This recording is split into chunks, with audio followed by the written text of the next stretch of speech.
Welcome to Reframed, the podcast about disability in media. In this series, we shine a light on how people with disability are represented on our screens.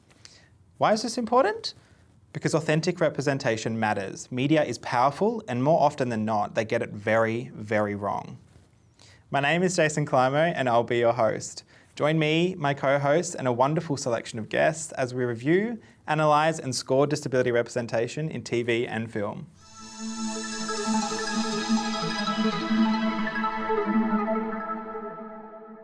Welcome back to Reframed, the podcast about disability in media. My name is Jason Climo, and I'm your host throughout this series, where we'll be analysing how inclusive representation of people with disability is in some mainstream media. And today we'll be talking about one TV show and one film. Today I also have my co-host Robyn Lambird here. Did you want to say hello, Robyn? Yeah, hi guys. So excited to be back. I'm actually really excited to analyse the media today. I found them super interesting and also excited as always for our guests. So it's going to be good. I'm really excited. Do you want to tell us a little about who our guest is, or even just tell us their name, whatever you want? So Ming is our guest today. Just a really awesome all-round person, but really excited to hear about their experiences in advocacy and what they think of the media that we are analysing today. And Ming specifically chose out one of our pieces of media, so let's just tell people what they are. So the first one that we'll be analysing, just you and I, is The Fundamentals of Caring, the film. And I think it's quite popular, that one. And I think, is it Paul Rudd? Is that his name? Yeah, Paul Rudd. Yeah. Paul Rudd's in it. And he's a bit of a draw card, obviously, because with that comedy background. I loved so much of it. And obviously we won't give away too much until we dive into it. Loved so much of it, but there were just little bits that I was, as always, little bits that I was a bit like, I think we could have done this a bit better. Yeah. Then we will introduce Ming, have a bit of a chat with Ming, ask her some questions about her life. We'll do our classic 20 questions with her. And then we'll jump into analysing In the Dark. So Ming actually chose In the Dark. I asked about a series that she particularly felt connected to.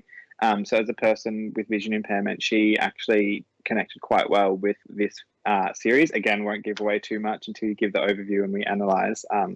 But there was so much in that I found so hilarious that I literally keep rewinding it. Just enjoying it too much that I wasn't being critical enough. So, wait, let me go back. How was that actually framed? It was funny. How was it framed? So good. But anyway, all right. Are you ready to get straight in? Yeah, let's jump into it. Hey? Straight into analysing our first piece of media, which is obviously Fundamentals of Caring, which is a film. Did you want to give us a bit of an overview? So like you said earlier, Paul Rudd is, I guess, the major celeb in this one, the draw card, but he plays a writer who has retired after a personal tragedy. I'm not sure how much we want to spoil the movie, but and he ends up becoming a caregiver to this disabled teen.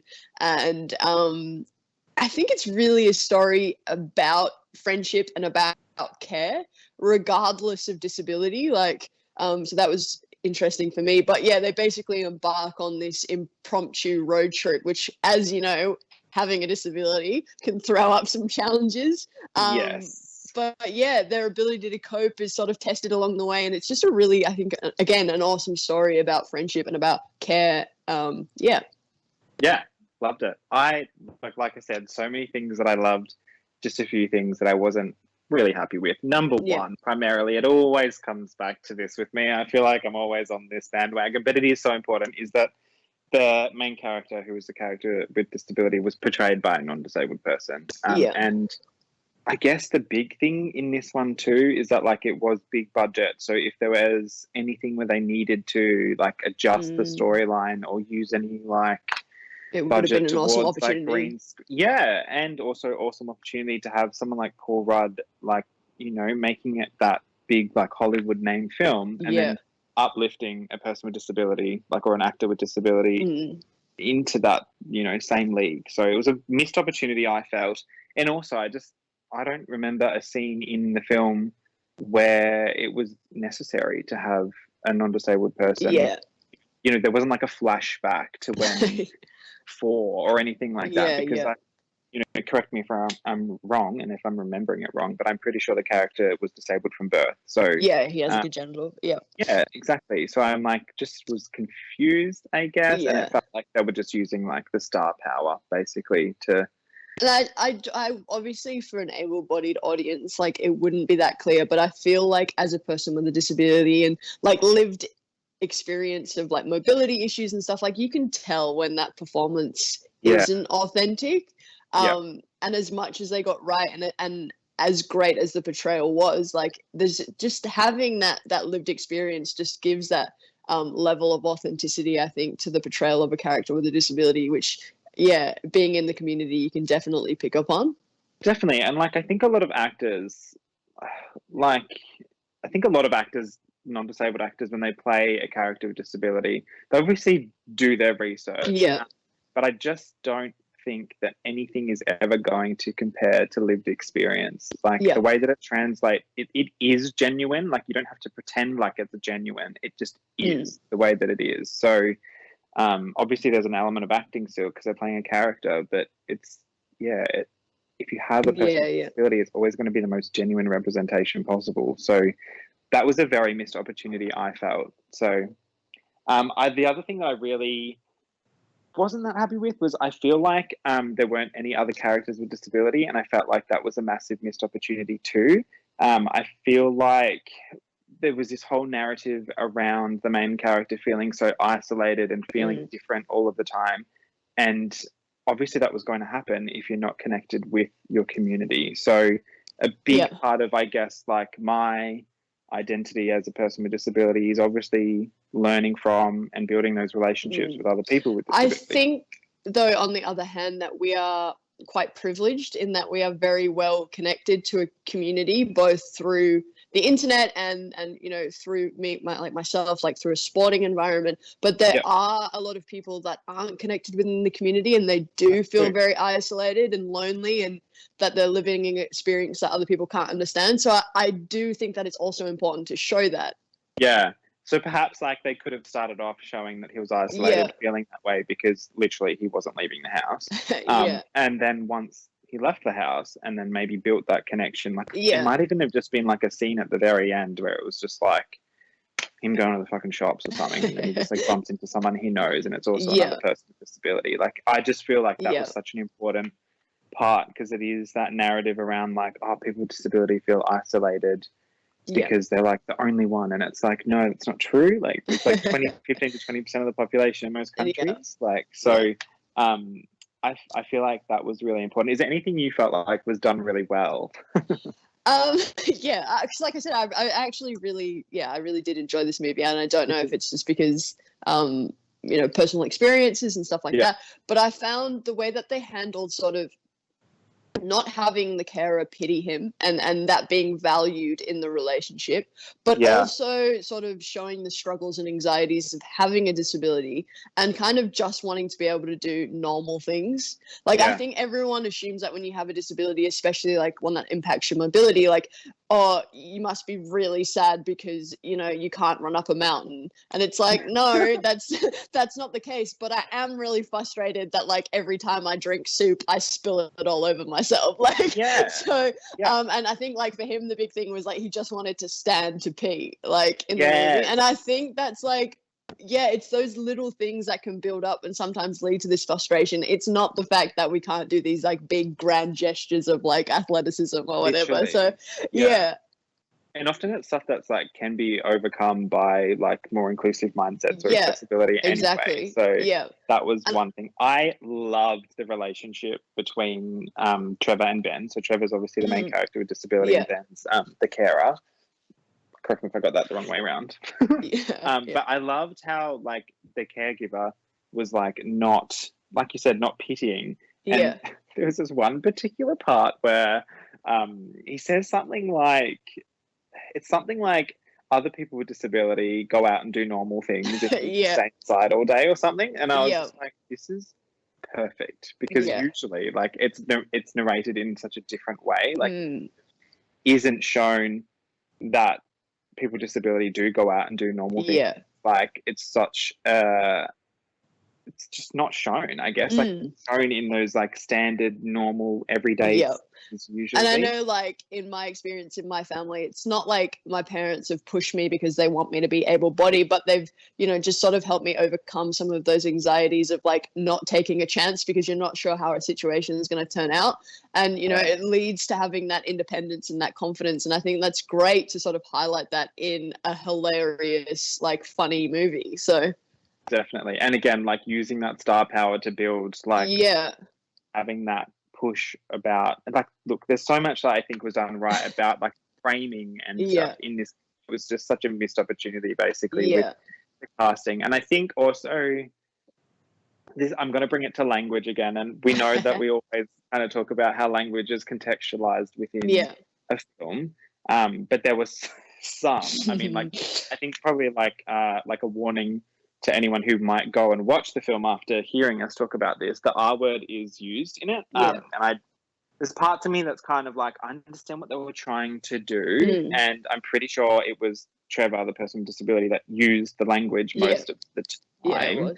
But there's, you know, there's other words that are used as well that are quite ableist, and I'm kind of like, how necessary was this to the storyline to show this? I think it's such an interesting thing because I kind of argue with myself because I think it's important to show that people with disability can be ableist too, and there's internalized ableism. But like, do we take it to that next step and use that language? Because I think if you use the language, you've got to have a scene later on that explains in some way, like gives the context that that language actually isn't appropriate to use if you don't have that experience. The way that I saw it is, I guess, you know, number one, like, he's in the beginning, he's kind of portrayed as being a bit of an asshole. He is a teenager, so he wouldn't be like clued on, I guess, to the wider world. Sorry to interject, but he does pretend to have like a neurological impairment that he doesn't actually have, and I'm like, why does this keep happening in films? Like, I know it's just like to set that scene that he's like an asshole. And I don't even think it was just that though. I think it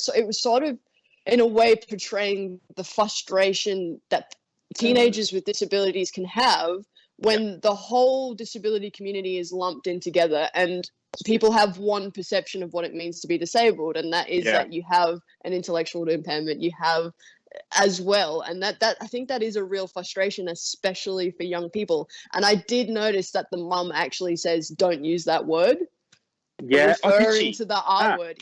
Perfect. So I sort of was, again, I was torn on it because I was like, do we really need it? But then I thought it was actually an interesting way to portray that frustration. I was probably assuming that it happened. She said, don't say that. I must have, totally. Yeah.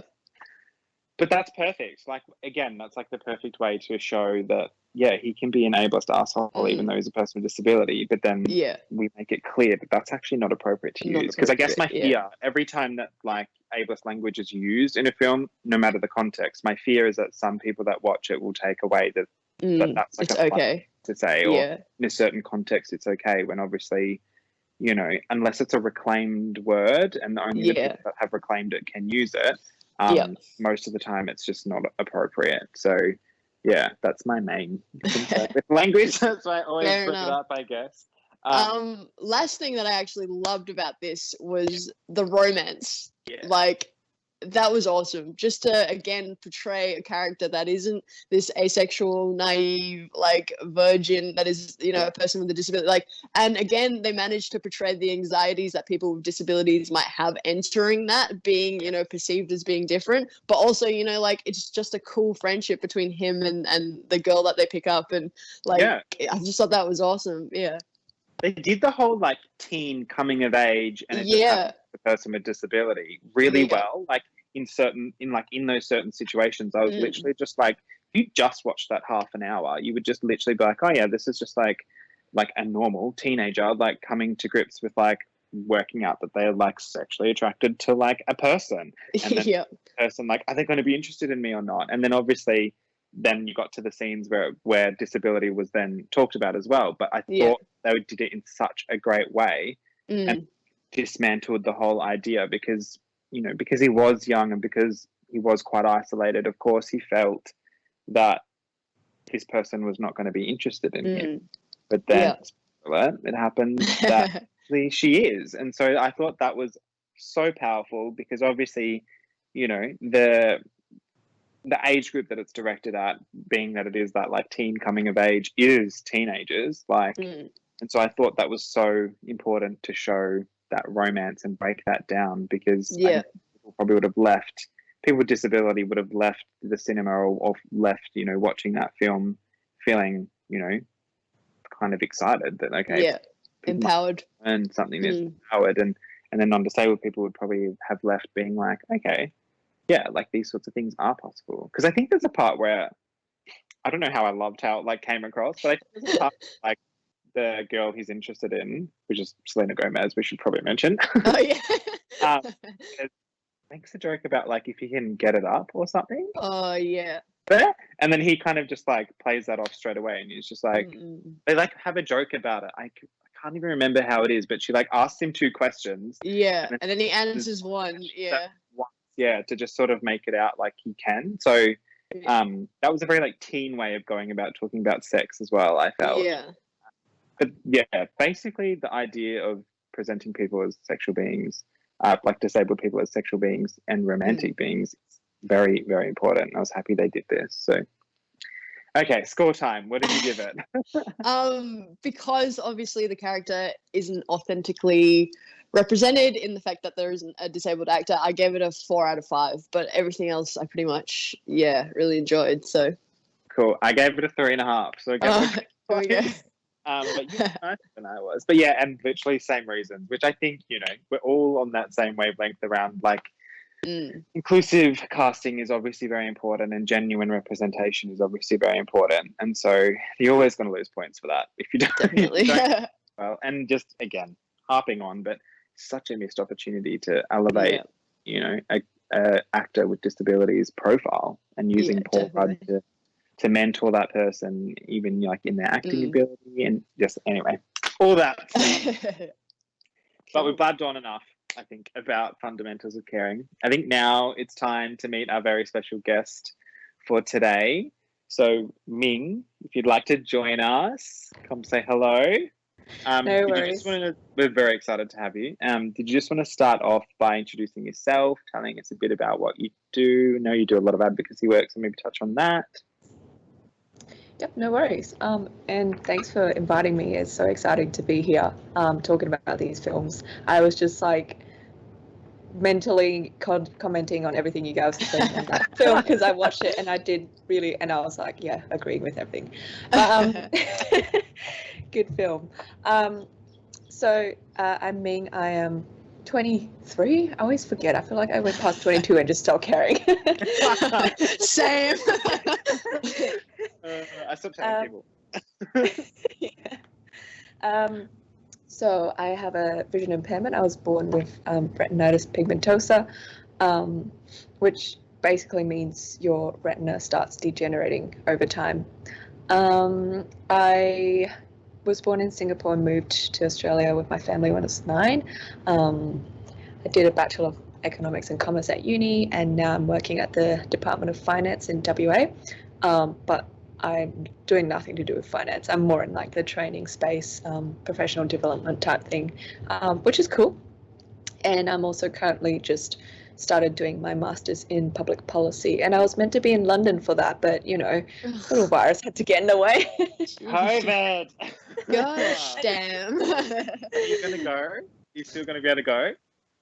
I'm hoping so. I'm crossing everything. I was meant to go in September, but I'm looking at next academic year, September, and just hoping. I'll cross my fingers for you. Yeah. Thank you. But the online learning is going all right at the moment, so that's all good. And yes, I have been in the advocacy space for quite a while now. So I started when I was in high school, my last year of high school. I was introduced to the it was a youth advocacy council for vision impairment. And started with that and found it really interesting, and so kind of just spiraled on into several projects and committees. But the one I've been on longest probably is the Youth Disability Advocacy Network, YDAN, which works to advocate on behalf of all youths living with a disability across WA. And we've really grown I was with it from the start, and we've grown so much over the past 5 years or so. And we started off doing stuff like workshops and accessibility audits, so more the educational side. And now we've got quite a few projects funded to do with self-advocacy and really empowering individuals to be able to advocate for themselves and find a way, which I think is really important. Absolutely. That's awesome. That's wicked, yeah. Really cool. Is there a particular reason why you think this kind of work is important now? Like, do you think we still have a way to go in terms of progressing that, or? Oh yeah, definitely.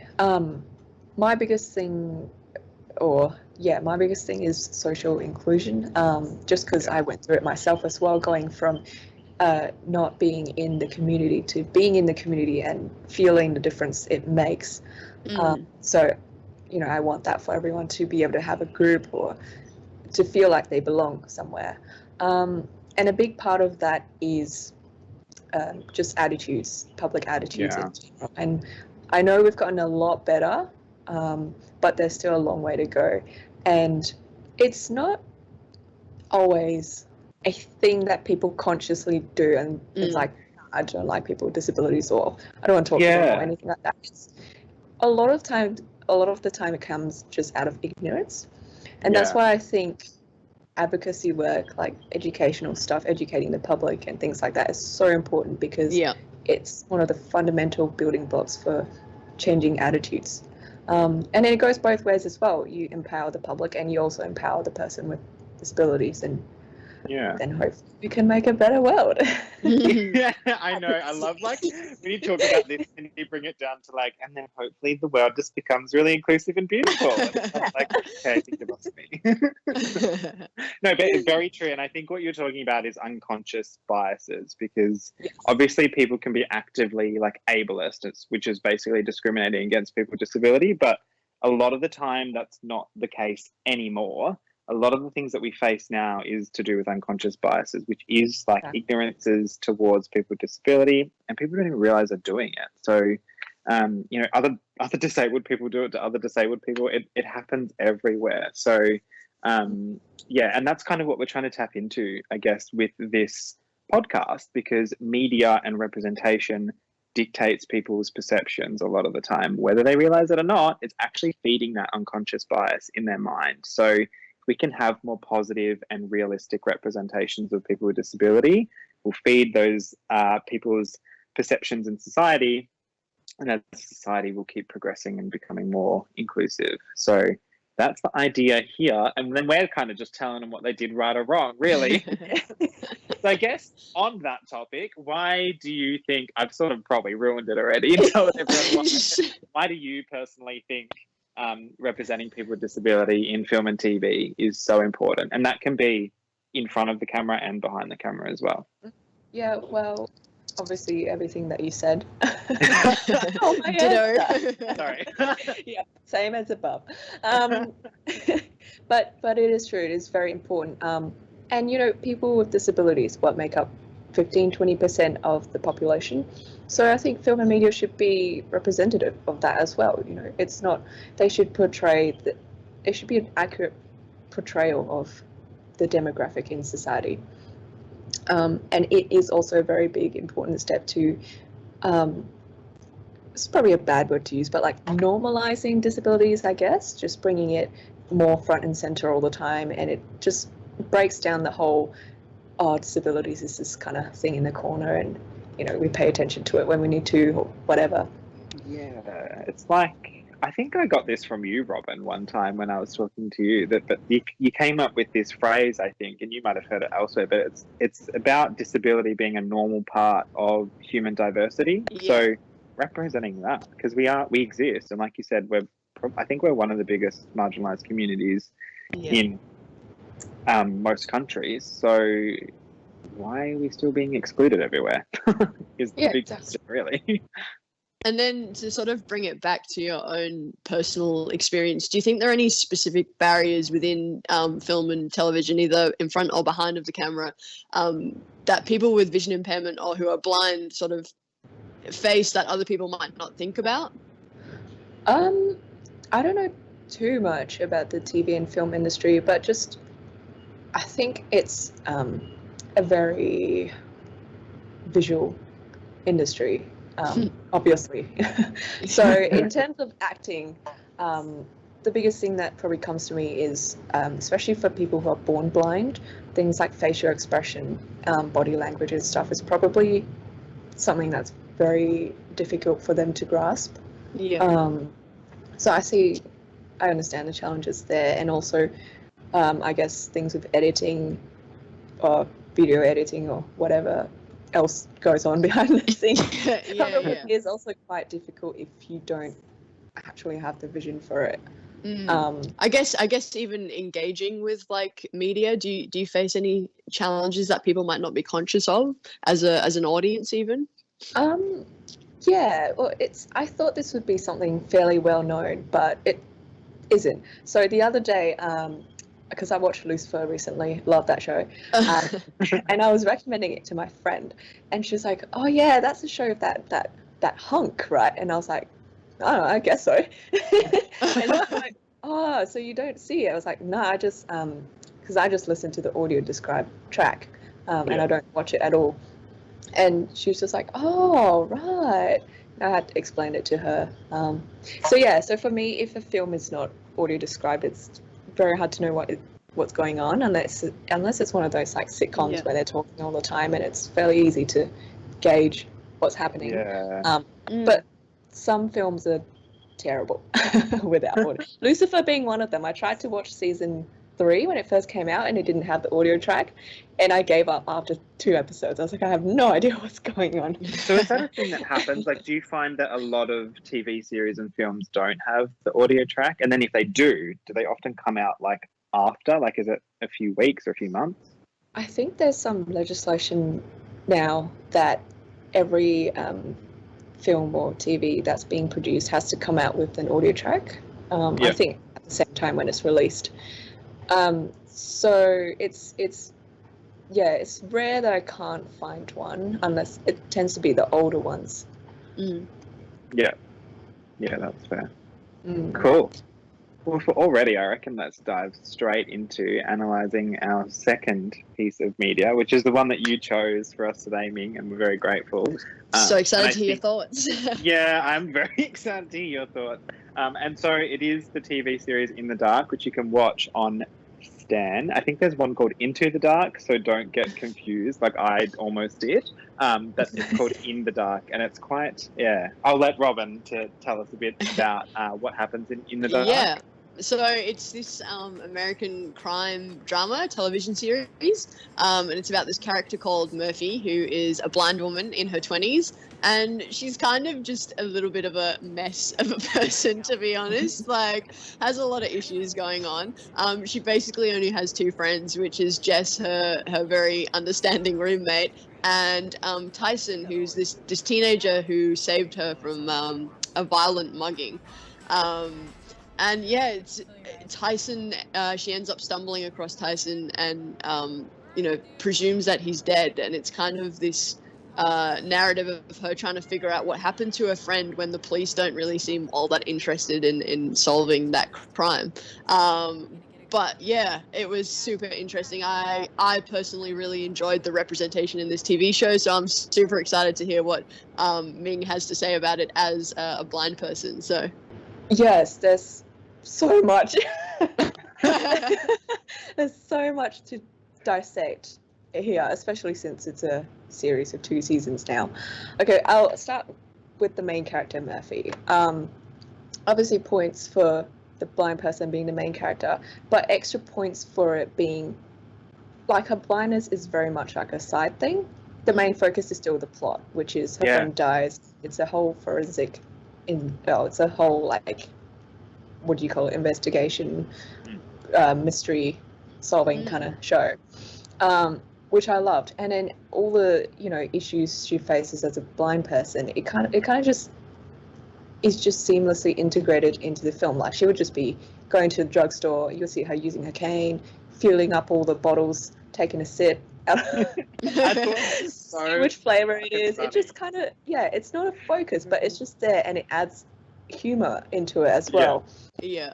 Me Which and is Jason awesome. were both saying like we had to keep going back to watch it because it was just so funny that we forgot like we were supposed to be analyzing it. Like I was just enjoying it so much that I was like, oh wait, I'm supposed to be like analyzing this how inclusive it is. I love that scene where I think it was one of the first episodes where she hooks up with this married man, and then the wife comes back, and then the man's like, "Oh, go hide, and then she goes under the table, and it's a Yeah. glass table. And the wife's like, nice to see you again, Murphy. And then she like taps the table and she's like, it's glass, isn't it? So just things. It makes it so funny and makes it just part of life type Yeah. thing, you know. Which is the other thing as well. The character Murphy is not any stereotypical portrayal of someone with a disability at all. She's not doing it, staying at home, doing nothing type thing. Well, not in the traditional way anyway. And she's not like this perfect, working really hard, like role model. She's in a mess. She's alcoholic, smokes, one night stands every night type thing. So yeah, it's just very your average person. I think they did really good at breaking down the tropes that like people with disability, especially like people who are blind, like the tropes that are often attached to them, which is obviously, yeah, like you've said, that they might often stay living with their parents for ages or forever, or that they'll have like someone living in the home that's constantly like caring for them. Like she has this great relationship with their friend, obviously, that she lives with, where they sort of like lean on each other and care for each other. And like you said, she's not like this traditional either like needing care all the time or this perfect like role model person. She's like a very complicated, complex person. The only thing I couldn't really work out is that like, was she almost like, probably not a great word to use, but spiraling and like doing these activities, like antisocial activities, because she was struggling with her blindness? Did you find that, Ming? Like, what was your perception of that? I think initially no, but there was, I think maybe in season 2, some of these issues were touched on a bit more. So they kind of explore on the side as well her dependency on her roommate Jess, who obviously just does everything for her because, you know, she's so nice. And Murphy's a slob. And I don't know if any conclusions were really reached, but it was more of a question that was posed. You know, does she really need Jess? Can she really live independently on her own? And from my viewing, that was one of the things that I really enjoyed. It kind of did a really good job of clapping back to some of the assumptions of the general able-bodied public, whilst also perhaps, tackling these signs of internalized ableism or denial. I think like there was a couple of scenes. There was one where she sort of, when she came across the body of Tyson, she was like, oh, he smelt different, and then the cop was like, oh right, yeah, because your other senses are like heightened, and she's like, no, that's not a thing, I'm not Daredevil, like he just smelled different.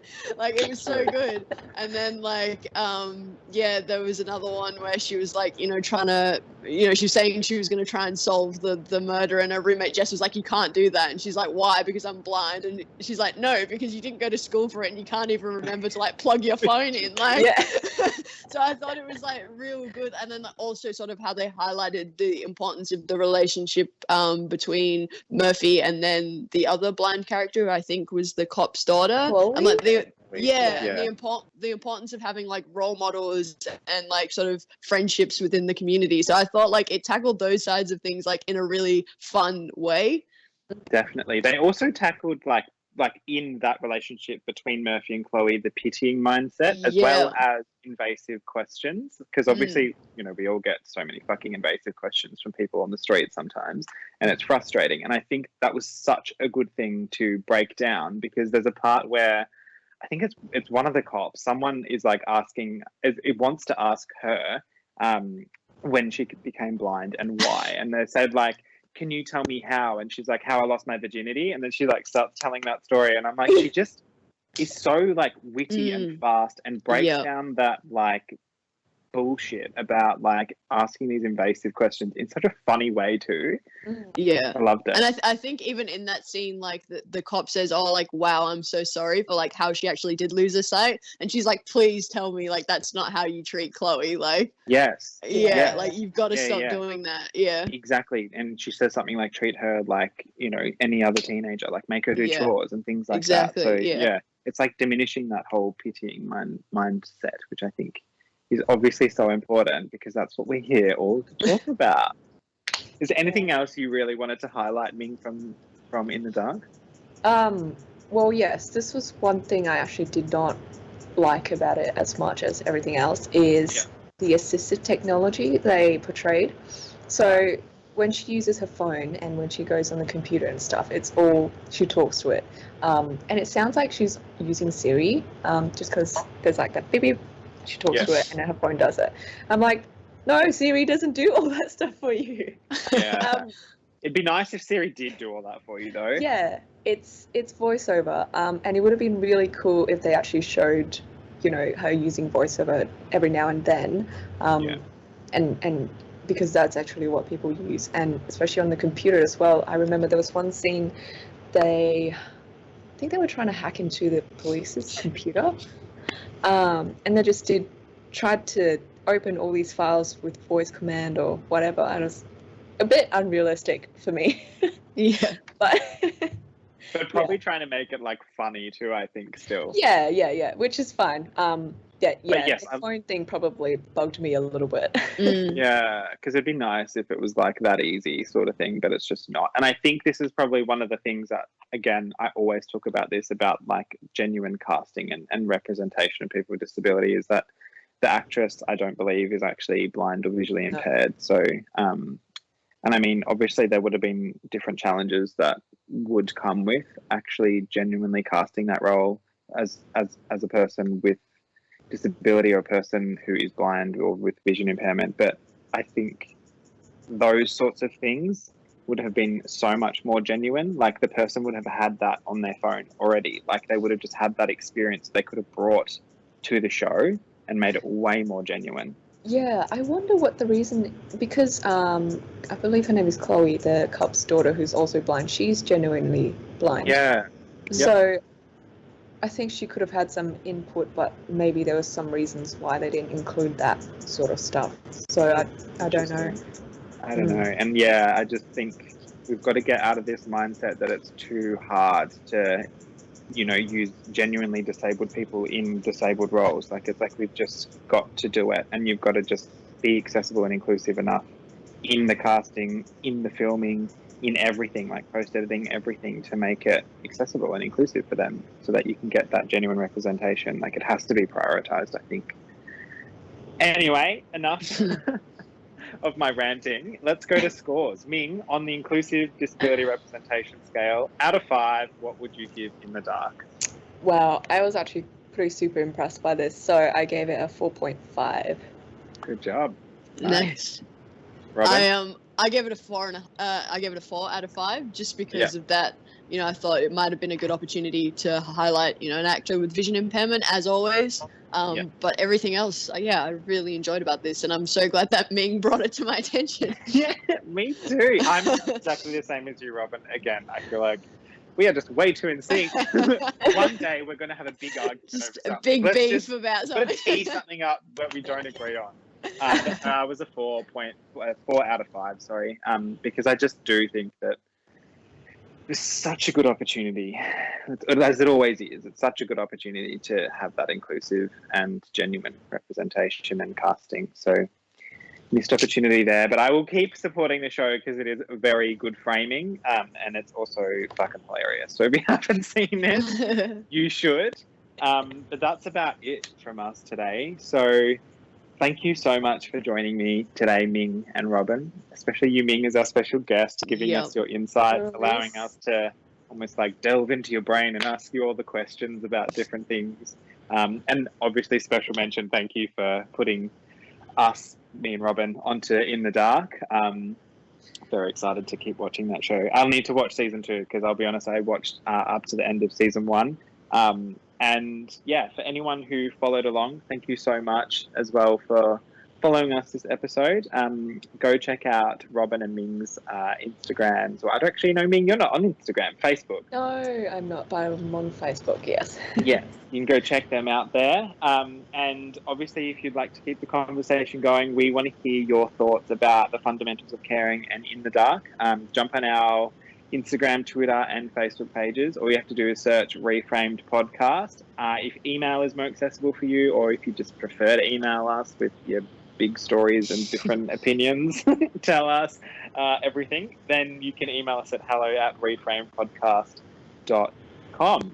We really want these conversations to continue. I say it every week, but we really want these conversations to continue, because we're not just here to harp on, we're here to invite other people into this conversation, to get people to think about when they're watching something, how inclusive was that framed, and to go and Google search when they see a character with disability, if the actor or actress or person who played that role was a person with disability.